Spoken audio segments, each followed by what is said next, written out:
Good morning. This is Roland Van Oostveen from East Marsh Acres, trying out a new camera, and let's see how it goes. So today we're going to be doing a bunch of different kinds of activities.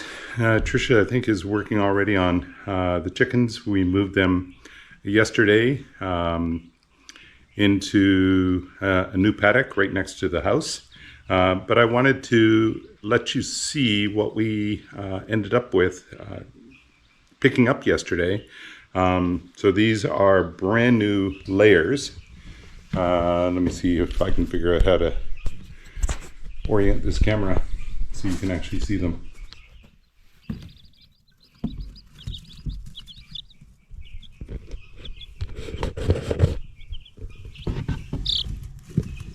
There they are.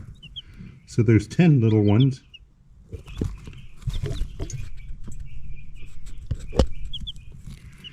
And these are going to be complementing our existing layers. We're going to add them in when they're in the high tunnel a little bit later this fall. So there's 5 Rhode Island Reds and 5 of the black, I guess they're sex-linked chickens, so it's similar to what we already have, and I think it'll be a good addition. And here are the meat birds that you've seen before.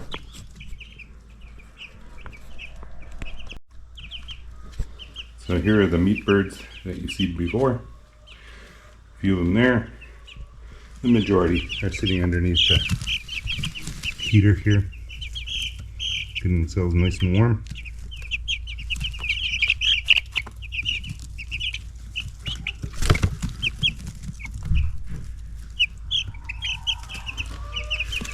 Some are starting to eat. Only one egg, I think they ate 2.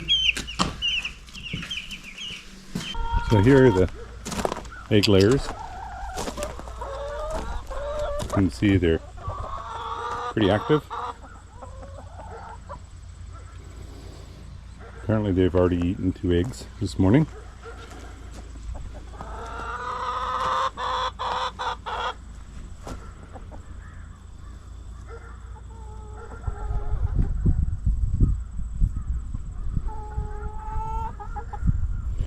So we've got them in a fairly large paddock that we set up yesterday. Brought them over from the other side so that they're now into the area around the house. The only reason that we're doing that is so that we can actually supplement not only what they're eating, but also the kind of so that they can actually add to our soil reclamation, which is actually going quite well, as you can see around here. So the grass is fairly lush in some areas, not in other areas, but it's coming along. I want to keep the amount of mowing that we do to an absolute minimum, but we will do some of that around this area. So there's one of the projects that we'll be working on this year, or today, this weekend. This is the Labor Day weekend, and this is the one that I'm going to be working on right now. So let's go around the backside. We had our septic tank emptied a couple of weeks ago. 3 years for a 1,000-gallon tank, and seemed to be about the right time period. So I'm going to move the chicken tractor. We're going to need the chicken tractor in a few weeks.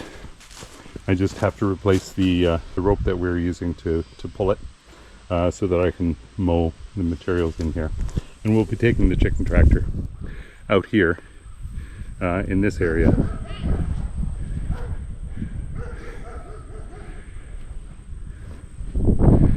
so that the chickens, the meat birds, can get nutrition from there. Anyways, on to work. Okay, I've got a new rope on. I spent a fair amount of time looking for a carabiner like that one on that side. Couldn't find one, so I've just gone without. I am not using the wheels at this point in time. It's going to be a little bit harder to actually move. Let's see what I can do. Yeah, maybe this is not the best use of my time.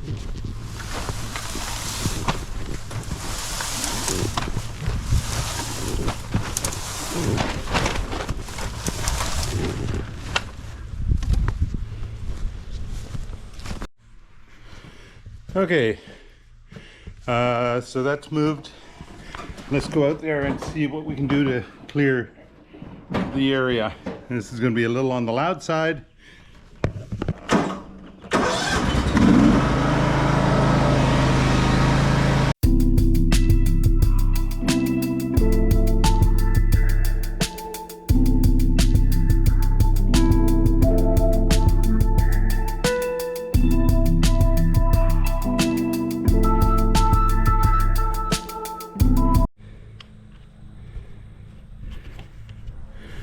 Okay, so I've spent a little bit of time just cleaning up a little bit, and still have a little bit to do.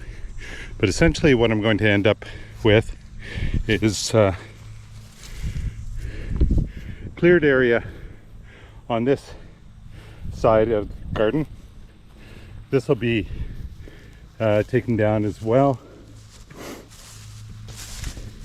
The remainder of this front section here of this garden, and I'll mow this section one more time, and probably on this side of the path as well.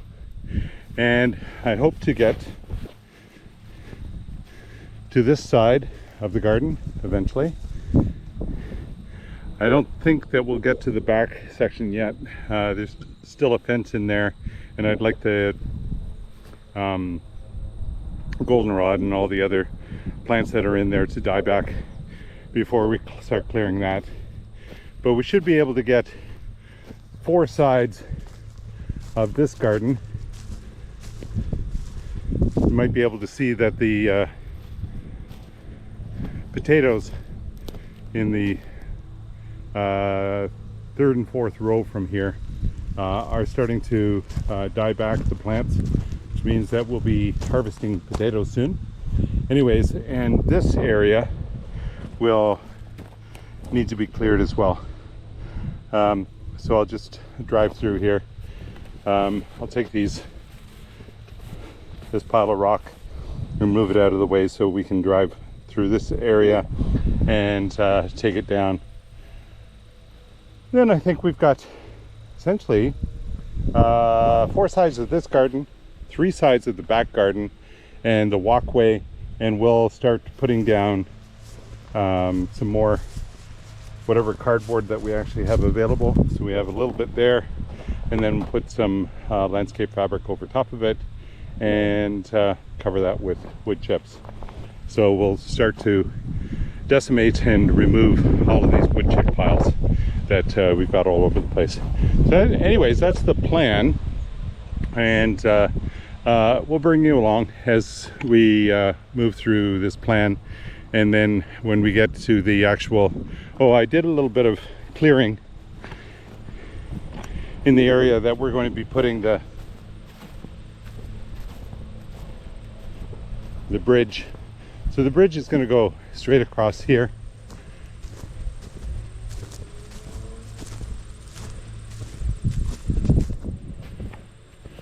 From this side to that side. So I'll clear a little bit more of this off to the edge, which is why I moved the hose out of the way.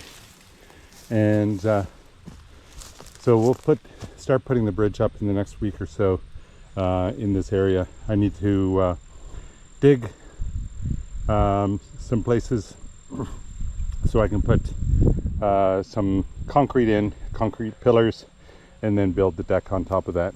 I need to know the distance that I'm dealing with first before I get anywhere else. Anyways, so that's the plan, and we'll bring you along as we're moving through.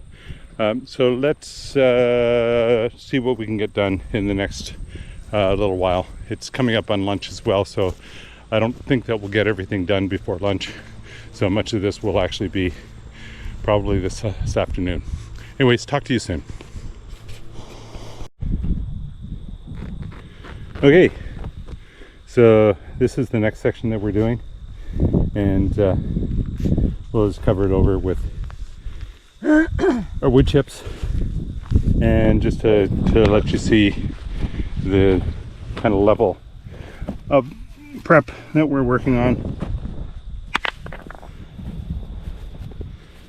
So I've gone over this section a couple of times with the tractor.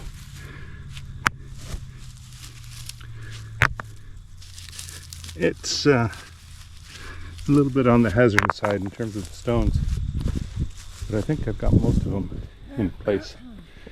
And so most of this section is ready to go as well. I mowed down much of the long, tall stuff that was over here. Again, there are some stones that I unearthed as I was going by. Little stuff, and then some bigger ones as well.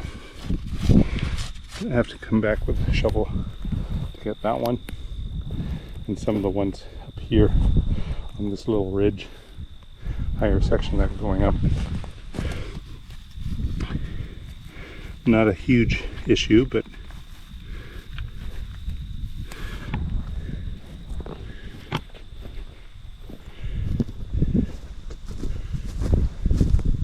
okay, let's get to work on the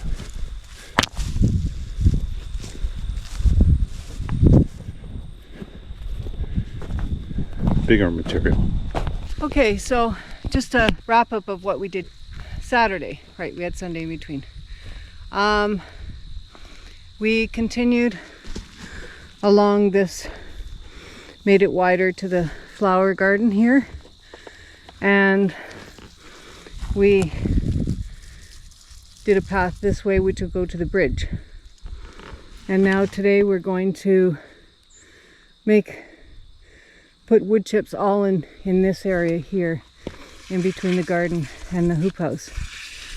And then eventually we'll put it around the side there, and the side there, and by the shed there. So yeah, the garden is kind of coming to a, well, not a close, but we're going to pick onions soon, probably next week. Then we'll be picking potatoes after that. Hopefully we'll get more squashes, get more rain, but we got to put some water on this garden for now anyways. And yeah, so what we're doing, we don't have enough cardboard, so we're going to lay out the landscape cloth just on the grass and then put wood chips on it and hope for the best that it doesn't come through that quickly. Anyways, we'll catch you up at the end of our workday, and bye for now.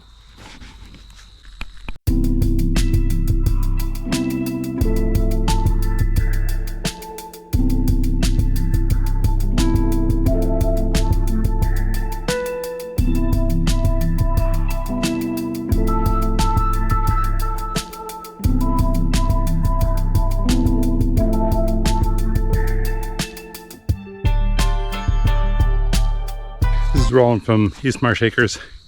We're just wrapping up for the day. It's Labor Day. Tricia's got a social engagement tonight, and I don't have much left in the tank. So I'll just let you see what we were able to accomplish. You've already seen our staking out of what we're going to be doing for the with a bridge here, and hopefully that'll be next week. We get an opportunity to work on this.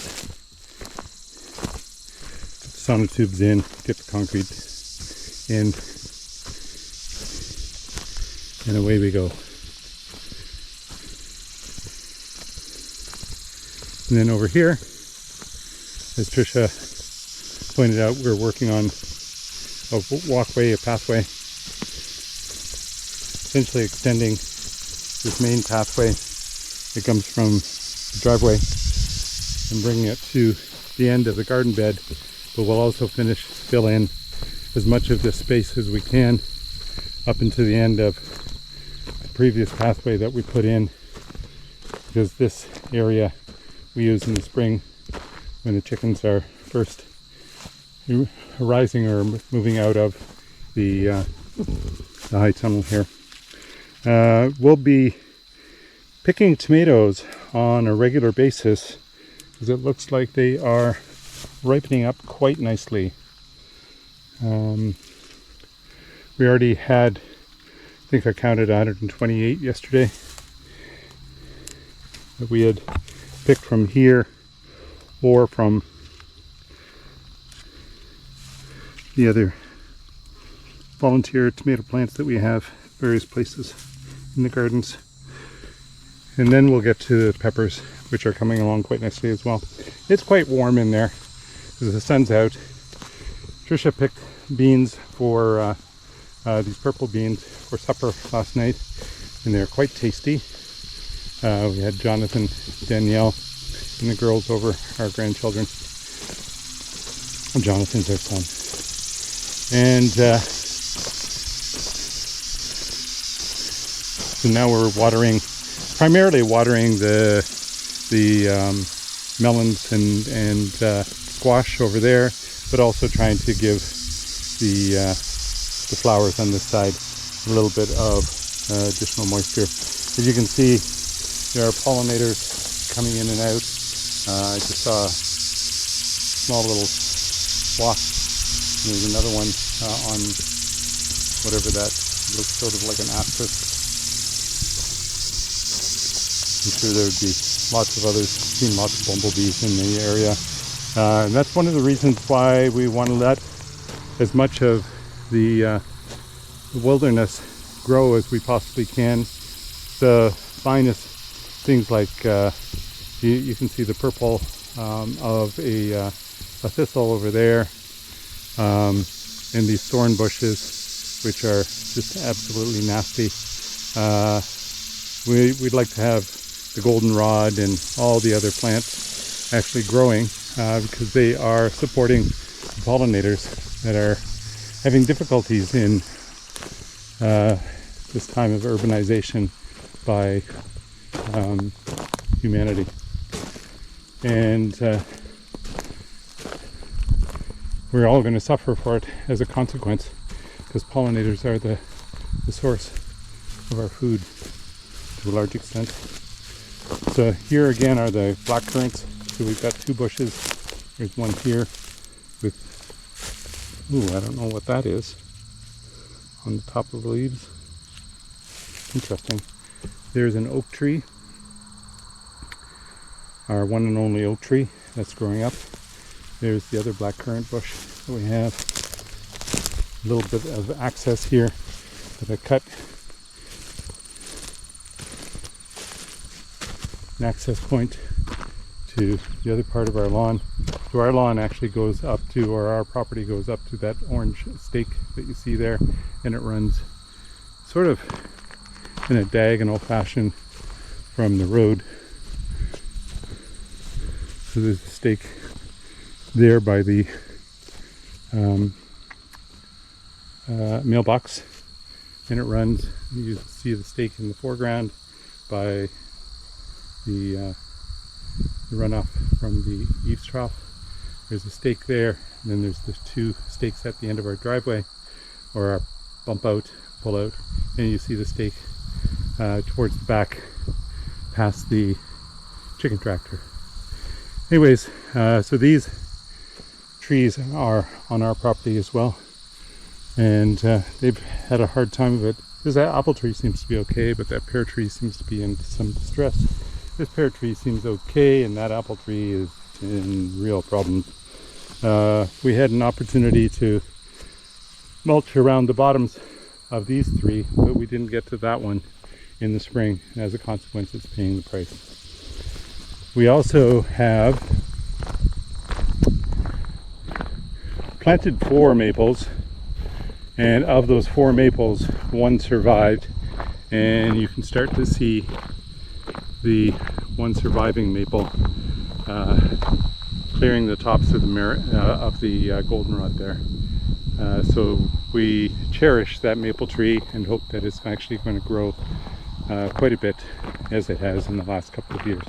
Because it's only 3 years old at this point, just in the same year as the oak tree. Where the oak tree came from, we do not know, because we did not plant it.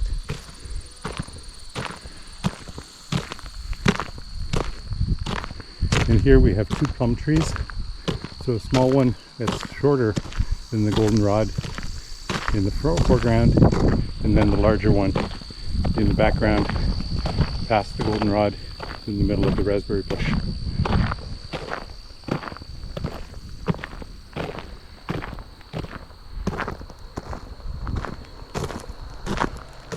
Then we've got some blueberries that we hope we're going to augment. Another 7 plants up there that we picked up at the blueberry area. I don't know if you saw the frog. Lots of leopard frogs, which is a good sign, because they're sort of canary in the coal mine in terms of waterways and healthy. There's another one.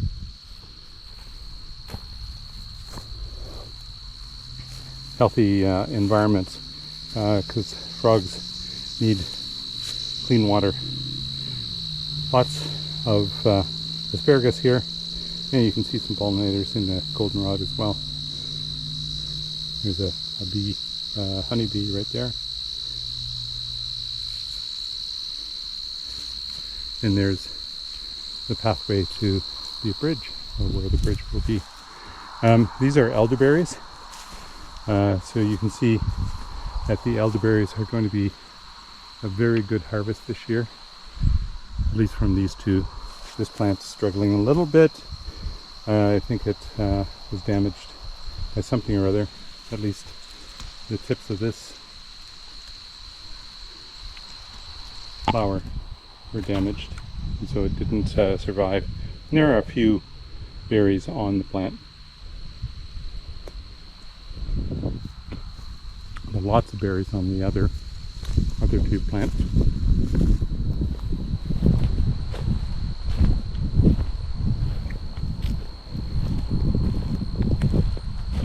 We'll need to get some hascaps and other plants, native plants, for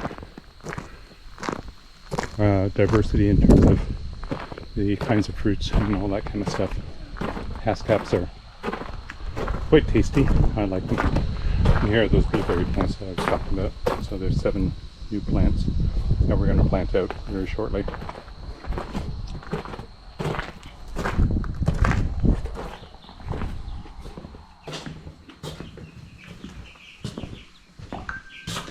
Okay, I think that's it.